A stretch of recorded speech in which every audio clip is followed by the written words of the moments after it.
গাজা উপত্যকায় অস্ত্রবিরতি ও হামাস সহ সশস্ত্র গোষ্ঠীগুলোর সম্পূর্ণ অস্ত্র প্রত্যাহারে বোর্ড অফ পিসের মাধ্যমে সমঝোতায় পৌঁছানোর দাবি করেছেন প্রেসিডেন্ট ডোনাল্ড ট্রাম্প। বুধ ও বৃহস্পতিবার কায়রোতে মধ্যস্থতাকারী ও হামাস নেতাদের টানা বৈঠকের পর এই ঘোষণা আসে। তবে শারম আল শেখে গত বছরের চুক্তির বাস্তবায়ন না দেখে ট্রাম্পের এই নতুন ঘোষণাকে স্রেফ কথার কথা বলেই মনে করছেন বাস্তুচ্যুত প্যালেস্টিনিয়ানরা। আমরা আগে কোনো চুক্তির বাস্তবায়ন দেখিনি। বলা হচ্ছে আপনারা 20টি পয়েন্টে সম্মত হয়েছেন, কিন্তু বাস্তবে তার একটিও পুরোপুরি কার্যকর হয়নি। ট্রাম্পের উচিত তার নিজের দিক থেকেই পদক্ষেপ নেওয়া, যুদ্ধবিরতি, হত্যাকাণ্ড বন্ধ এবং গাজা উপত্যকা থেকে ইসরায়েলি বাহিনীর পূর্ণ প্রত্যাহার নিশ্চিত করা। তার কথার কোনো প্রতিফলন আমরা বাস্তবে দেখছি না। হামাসও স্পষ্ট জানিয়েছে চুক্তির বাস্তবায়ন নির্ভর করছে ইসরায়েল তাদের আগের প্রতিশ্রুতি কতটা মানছে তার ওপর।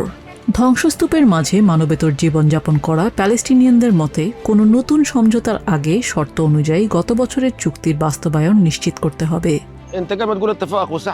উপত্যকায় প্রতিরোধ যোদ্ধাদের অস্ত্র সংবরণের কথা বলার আগে ইসরায়েলিদের সরাতে হবে।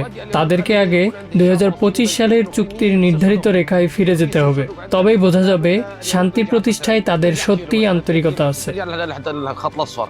আন্তর্জাতিক বাধার মুখে কোনো চুক্তি যেখানে কাজে আসছে না, সেখানে অবিলম্বে সীমান্ত পথগুলো খুলে দেয়া, ত্রাণ সরবরাহ বৃদ্ধি এবং পুনর্গঠন কাজ শুরু করার দাবি জানাচ্ছেন 3 বছর ধরে তাঁবুতে দিন কাটানো প্যালেস্টিনিয়ানরা। আমরা শুনেছি চুক্তির দ্বিতীয় পর্যায়ের আলোচনা শুরু হয়েছে, কিন্তু প্রথম পর্যায়ের অর্জনগুলো কোথায়? সীমান্ত পথ খোলা, ত্রাণ প্রবেশ, চিকিৎসার জন্য রোগী বাইরে যাওয়া কিংবা গৃহহীনদের ঘরে ফেরার মতো কোনো পদক্ষেপই বাস্তবায়ন হয়নি। কায়রোতে বুধবার সকাল থেকে বৃহস্পতিবার পর্যন্ত মধ্যস্থতাকারীদের সাথে নিবিড় আলোচনার শেষে পর্যায়ক্রমে অস্ত্র প্রত্যাহারে সম্মতির কথা জানায় হামাস। এর আগে যা প্যালেস্টাইন রাষ্ট্র প্রতিষ্ঠার সাথে শর্তারোপ করা হয়েছিল। বিশ্লেষকদের মতে হামাস মূলত পুরো সিদ্ধান্তের দায়ভার ইসরায়েলিদের ওপরই চাপিয়ে দিয়েছে।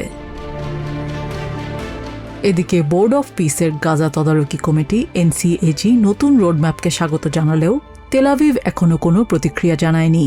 এমন পরিস্থিতিতে ইসরায়েলি বাহিনীর পূর্ণ প্রত্যাহার ছাড়া নতুন কোনো চুক্তির সাফল্য নিয়ে চরম অনিশ্চয়তা থেকেই যাচ্ছে। নিজিয়া জামি, TVN24 নিউজ ডেস্ক।